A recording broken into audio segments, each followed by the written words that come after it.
আসসালামু আলাইকুম রহমতুল্লাহি ওয়া বারাকাতুহু। আশা করি সকলেই ভালো আছেন। কুরবানি সম্পর্কে একটি ভুল ধারণা আমাদের সমাজে রয়েছে। সেই ভুল ধারণাটি হলো, বহু লোক মনে করে যে কুরবানির পশুর ক্ষেত্রে দাঁত হওয়া জরুরি, দাঁত যদি না হয় তাহলে কুরবানি শুদ্ধ হবে না। অথচ এটা একেবারেই ভুল ধারণা। কুরবানির পশুর ক্ষেত্রে দাঁত হওয়া জরুরি নয়, বরং নির্ধারিত বয়স হওয়া জরুরি। বয়স যদি হয় তাহলে কুরবানি হবে, নতুবা কুরবানি হবে না। এ ব্যাপারে ছাগল, দুম্বা ও ভেড়া কমপক্ষে যেন 1 বছরের হয়। 1 বছরের কম হলে কুরবানি জায়েজ হবে না।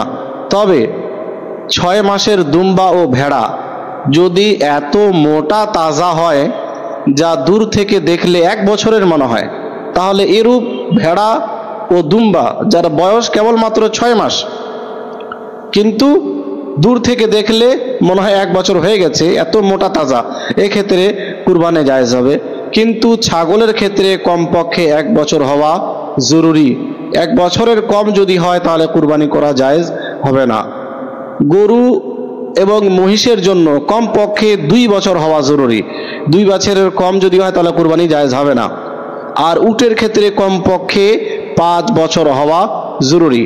5 বছর যদি হয় তাহলে কুরবানি জায়েজ হবে, আর যদি 5 বছরের কম বয়স হয় তাহলে কুরবানি জায়েজ হবে না।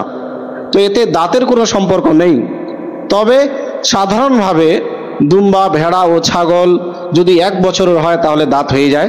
অনুরূপভাবে গরু ও মহিষ যদি 2 বছরের হয় তাহলে দাঁত হয়ে যায়। অনুরূপভাবে উটের 5 বছর হলে দাঁত হয়ে যায়। তো গরু, ছাগল ইত্যাদি ক্রয় করার সময় দাঁত দেখে ক্রয় করলে কোনো সমস্যা নেই, কোনো অসুবিধা নেই।